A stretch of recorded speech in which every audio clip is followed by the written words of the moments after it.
ഈ ജനതക്കുള്ളത് എന്നത് തന്നെയാണ്. എത്രമേൽ ധൈര്യത്തോടു കൂടെയാണ് ഇവിടെ വന്നുകൂടിയിരിക്കുന്നത്.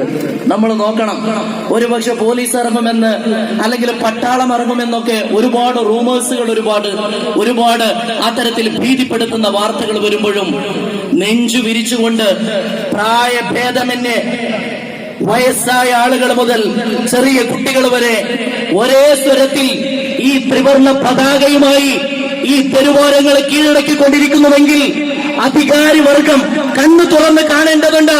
നിങ്ങളുടെ നിയന്ത്രണങ്ങൾ കൊണ്ട് പിടിച്ചു നിർത്താനാവില്ല ഈ ജനതയെ. അങ്ങനെ പിടിച്ചു നിർത്താനാവില്ല. നേരത്തെ ഇവിടെ പറഞ്ഞല്ലോ, നിങ്ങൾക്ക് അങ്ങനെ ജയിലിൽ കൊണ്ടുപോയി തള്ളാമെന്നാണ് വ്യാമോഹമെങ്കിൽ ഈ രാജ്യം മുഴുവൻ ഒരു ജയിലറയാക്കി മാറ്റേണ്ടി വരും. അല്ലാതെ ഈ ജനതയുടെ സമരാവേശത്തെ നിങ്ങൾക്ക് പിടിച്ചു നിർത്താനാവില്ല. ഈ രണ്ടാം സ്വാതന്ത്ര്യ സമരത്തിന്റെ ഒരു വലിയ പ്രത്യേകത എന്ന് പറയുന്നത്, ഒന്നാം സ്വാതന്ത്ര്യ സമരത്തിൽ നമ്മൾ പോരാടിയത് വിദേശ ശക്തികൾക്കെതിരെയാണെങ്കിൽ രണ്ടാം സ്വാതന്ത്ര്യ സമരത്തിൽ നമ്മൾ പോരാടുന്നത് ഈ രാജ്യത്തിനകത്ത് ഒറ്റുകാർക്കെതിരെയാണ്. ഒറ്റുകാർക്ക് വിട്ടുകൊടുത്ത പാരമ്പര്യമില്ല, ഒറ്റുകാരുടെ മുമ്പിൽ തലകുനിച്ച പാരമ്പര്യമില്ല. അതുകൊണ്ട് സംഘപരിവാരത്തിന്റെ ശക്തികളോട് ആത്യന്തികമായി വളരെ കൃത്യമായിട്ട് നമ്മൾക്ക് പറയാനുള്ളത്, ഈ സമരാവേശത്തെ നിങ്ങൾ ലാത്തിക്കൊണ്ട്, വെടിയുണ്ടകൾ കൊണ്ട് തടഞ്ഞു നിർത്തിക്കൊണ്ട് ഈ കരിനിയമം ഈ രാജ്യത്ത് നടപ്പിലാക്കാമെന്നാണ് വ്യാമോഹമെങ്കിൽ ഖബർസ്ഥാനിലെ മീസാൻ കല്ലുകള് എണ്ണിത്തിട്ടപ്പെടുത്താൻ നിങ്ങളെ കൊണ്ട് സാധ്യമല്ല. പക്ഷേ ഇവിടെ ഞങ്ങൾ കൂടിയത് മരിക്കാനല്ല, ജീവിക്കാനാണ്, അന്തസ്സോടെ ജീവിക്കാനാണ്. ഈ മണ്ണിലാണ് പിറന്നതെങ്കിൽ, ഇന്ന് വരെ ജീവിച്ചത് ഈ മണ്ണിലാണെങ്കിൽ നാളെയും ഈ പുത്തൂരിന്റെ മണ്ണിൽ ഞങ്ങൾ തല ഉയർത്തിയിട്ട് കാണോ. ധൈര്യമുള്ളവർ മുന്നോട്ട് വരട്ടെ. അങ്ങനെ ഞങ്ങളെ ഈ മണ്ണിൽ നിന്ന് പുറത്താക്കാമെന്ന് കിനാവ് കണ്ടിരിക്കുന്നവർ, ഞങ്ങൾ പോകുമ്പോ ഇവിടെയെല്ലാം സ്വന്തമാക്കാമെന്ന് ആരെങ്കിലും കരുതിയിട്ടുണ്ടെങ്കിൽ നിങ്ങൾക്ക് വരാനിരിക്കുന്നത് കാളരാത്രികളായിരിക്കും എന്ന് മാത്രം സൂചിപ്പിച്ചുകൊണ്ട്, സമയം വളരെ പ്രധാനമാണ്. നമ്മുടെ സമയം ഈ പോരാട്ടങ്ങൾ നിലക്കാനുള്ളതല്ല. ഇന്നത്തെ ഈ പ്രഖ്യാപനങ്ങള്, പ്രഭാഷണങ്ങള് നമ്മൾ ആവേശം പകർന്നു. ഒരു ഭാഗത്ത് ഇതൊക്കെ നടക്കുമ്പോഴും പ്രാർത്ഥന വളരെ വലുതാണ്, വലിയ പ്രധാനപ്പെട്ടതാണ്. വിശ്വാസിയുടെ ആയുധം പ്രാർത്ഥനയാണ്.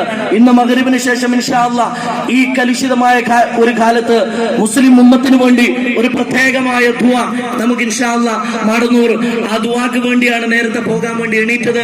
മഗ്‌രിബ് നിസ്കാരത്തിന് ശേഷം കൂട്ടമായ ദുആ നടക്കുന്നുണ്ട്.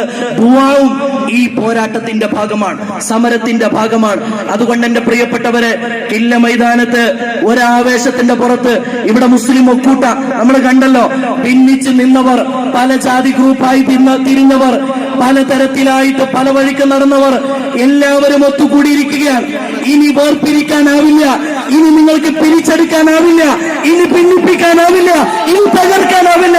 ഞങ്ങൾ ഒന്നാണ്, ഒറ്റക്കെട്ടാണ് ഈ രാജ്യത്തിനു വേണ്ടി, പറന്ന നാടിനു വേണ്ടി, അന്തസ്സോടുകൂടെ ഇന്ത്യ രാജ്യത്തിനു വേണ്ടി. അതുകൊണ്ട് ഞാൻ കൺക്ലൂഡ് ചെയ്യുകയാണ്. We the people of India, we are demanding the central government to withdraw NRC and all other proceedings related to NPR, and also we want the central government to repeal the CAA, which is totally unconstitutional.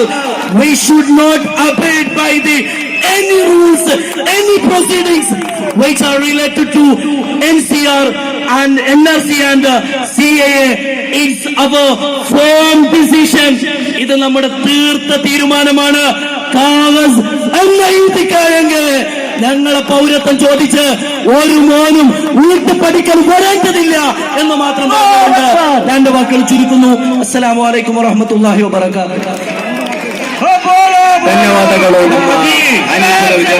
आजादी हिंदुस्तानी, आजादी देश हमारी, आजादी मिट्टी हमारी, आजादी हमारी, आजादी नहीं टिकेंगे, आजादी इधर जाएंगे, आजादी इधर मरेंगे, आजादी कुछ भी कर लो, आजादी नहीं गिरेंगे, आजादी आजादी लेकर रहेंगे, आजादी दिल मारो, आजादी नहीं टिकेंगे, आजादी डंडा मारो, आजादी सुनना मोदी, आजादी सुनना मोदी. ಸಮಯ ಆಗ್ತಾ ಉಂಟು. ದಯವಿಟ್ಟು ಧನ್ಯವಾದಗಳು ಹನೀಫ್ ಉದಯ್ ಅವರಿಗೆ. ನಮ್ಮ ಇದೇ ರೀತಿಯ